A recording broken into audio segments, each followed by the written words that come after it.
First, we're going to talk about you and your fancy so spacesuit. Wait a minute. where are we? Wait, are we rolling yet? Yeah, we've been rolling. So where are we? We're at the Johnson Space Center.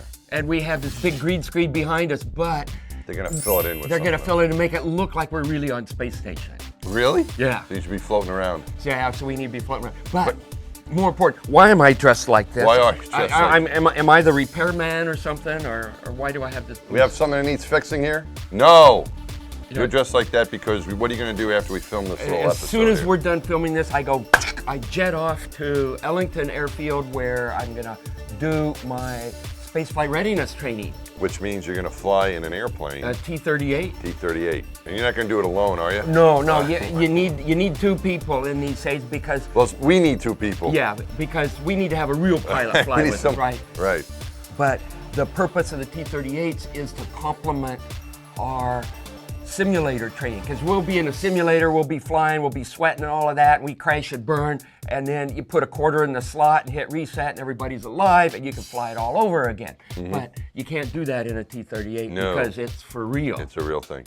So what are you going to do today? So that's why you dress like this? Yes. So you have, this is kind of interesting the way you're dressed. You have a blue flight suit on, which is kind of like a regular military flight suit, except it's blue. That's right. And it's made out of what material? Nomax. It's a fire Nomax. retardant material. And that's the same stuff that like firemen wear.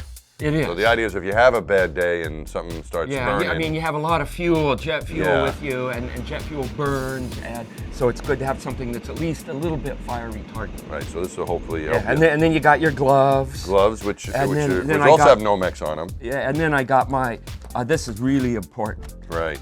These are what? This is your, this is Don's checklist. But they're emergency procedures, checklist. like uncommanded abrupt pitch up, flaps extended. And this is a bold face, which means you got to know it by heart. It says control stick, full forward to arrest pitch rate. Throttles, max, that means you light the burners. Flaps, 60%. And then landing gear up when the appropriate speed. The difference between a bold face and something that's not bold face is bold face you have to have committed to memory. Yeah. Because you don't have any time to get into the checklist and read it. It's stuff like a fire or an engine problem that's really bad. Yeah, you know, and then you got these things in-op component table. What happens if you lose the DC bus? Well, you gotta look. Okay, you got a list of all of this stuff. That's a direct current electrical bus, so there's stuff that's on direct current, and if you lose that, you're gonna lose a bunch of equipment. Yeah, and what happens? And some of it's bad, and some of it's not so bad. Yeah, and say you have AC, you got 3-phase, 400 cycle AC and aircraft systems, and you've got the left system and the right system. If you lose the right system, it has a list of all this stuff that you lose, and you lose your oil pressure indication. The engine anti-ice comes on automatically, and you lose. Which is a good thing. Well, but you lose 6% thrust. So now, if you're in a situation where, say, you're single engine, and say single engine, right engine goes down, you don't get a crossover. Now you're running on one engine, and all of a sudden, bang, you lose 6% of your thrust all at the same time. So you need to know these things, and so I've got my emergency procedures here, and then what else do I have? Oh, I've got my pocket tool. So you never know when you might need to have your pocket tool to fix something either in or out or whatever. You never know. All right. So anyway, you got all this stuff. And then you got the American flag. American flag, yeah, I'm proud of that. You got a pencil. A pencil, yeah. And this is a real pencil. All right, so that's where you head. So after we do this fun and games I'm going to do spaceflight readiness training. This complements the simulator training that we do here because it's a real high dynamic vehicle that you need to make real-time decisions in, and this complements what we do when we fly real spacecraft. Who are you flying with today? Who's your pilot? I don't know. I need to look at the schedule. It's just kind of potluck, you know. I'm a mercenary. I'll fly with anyone. Really? Yeah. All right. Right, but anyway, we are here for ISS. We're here for the Mailbag. ISS mailbag. Okay, so what do we have? We've got these questions here. I really like this one. We may want to. This is really good. I like this one. This is from I Am Dave. I Am Dave. Yeah. Okay. And it says here. Okay. How has the mental process of figuring out how to do stuff in space translated to home life? Oh. What do you think of that? Well, checklists. You know, you go to the grocery store, you make a checklist of all the stuff. Okay. cereal, bread, eggs, milk, right?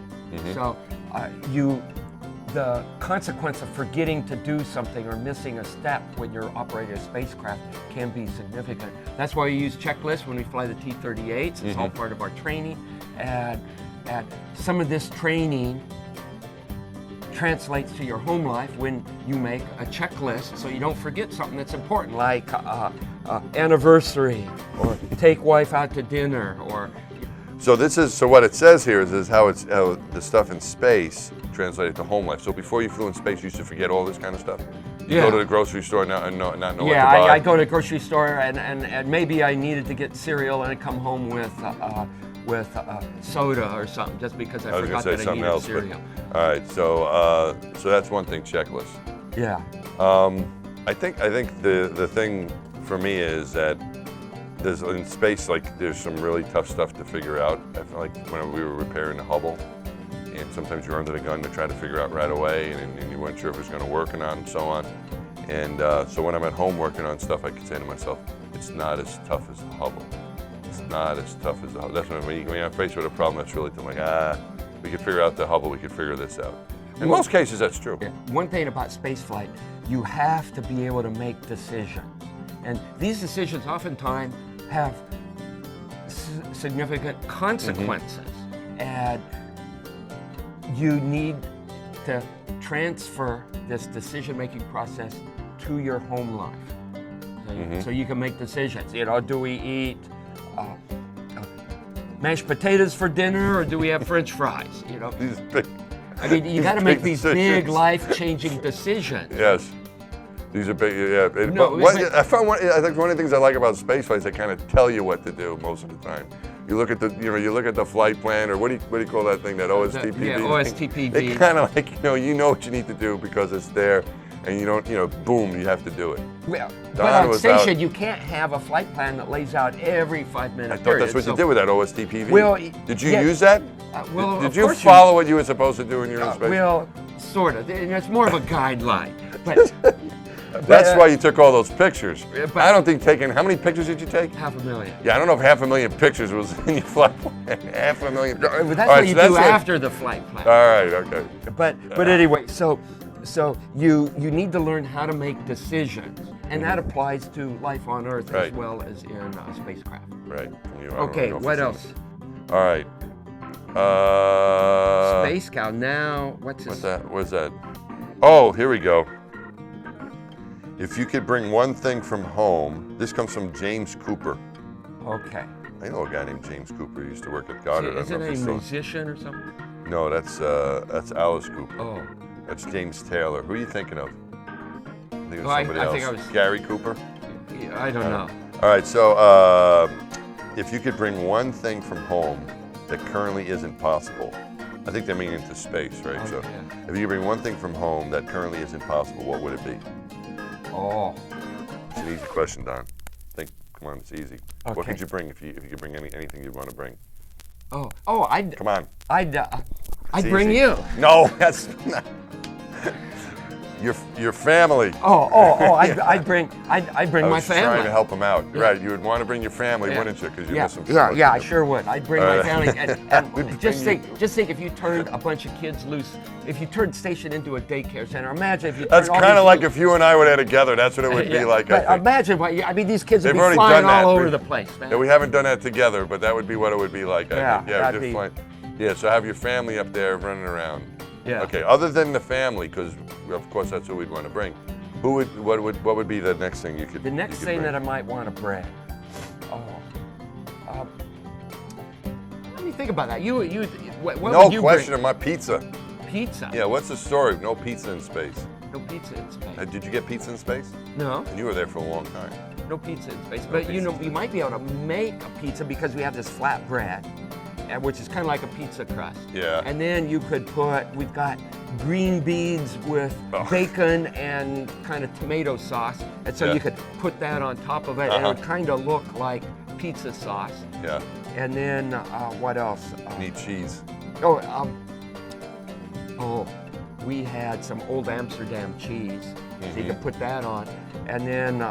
was it old, or was that just the name of it? That's the name of it. Oh, okay. And then I guess So that would be your pizza. But Yeah. you know, you might not think it'd be great pizza down here on Earth, But but it'd probably because be of pretty good. location, I bet Yeah. it'd be really tasty. Yeah, the ambiance and atmosphere of Station. the dining room would Yes. make up for it. Yes. Yeah. All right, so how about you? Oh, what would I bring? I would probably do something uber geekish and bring a little piece of science equipment with me. Maybe an electrostatic detector or something. You like didn't that. bring one of those with you already? No. But if I could, I think I'd bring an electrostatic detector so I could measure. Not a metal detector. No, this detector. Metal detector would be cool. This. You could find stuff floating around there, like that wouldn't work so But it's well. all made out of metal. Yeah, it wouldn't so work. yeah, Metal it wouldn't detector work. wouldn't be a good idea. You couldn't find, like, Dan Burbank's old watch that he left on Space Yeah, Station. no, but Right. I'd bring a detector of electric charge, static charge. So What would you that know, do? yeah, like you brush your hair or something, or you charge up your knitting needle or whatever, and you could measure the magnitude and direction of the charge. And I think that would be cool to have on station because you could use it for any number of educational demonstrations. Okay, so you could show but was there anything you could do that, I'm just wondering, like if you're going through a high radiation area, would it show up with that, Oh, with that, what would with that happen device of probably, yours? I mean, we already radiation- got that kind of stuff Yeah, on station. we do, but radiation, high levels of radiation tends to deplete static charge. Wow. So you might have something like your knitting needle charged up, and then you go through the South Atlantic anomaly, Right. you might actually see the magnitude of the charge on your knitting needle decrease. Wow, that would be pretty cool. Yeah. See, so All right. there'd be a lot of neat things you could do. Yeah, that with would be fun. That would be fun. I'd bring pizza. You bring some instrument that would Okay. promote science. Well, I'm but you bringing- see, you might see. Think about this. You could bring the pizza. We'd eat the pizza. It would nourish our brains, and we might come up with an idea Usually that makes we me go to never sleep. would have thought about if you hadn't brought the pizza. All right. Thanks for saving me. That wraps up for this episode. That's it. But stay tuned. There will be more. And thanks everyone for tweeting in their questions. Great questions. Thank you. Keep them coming.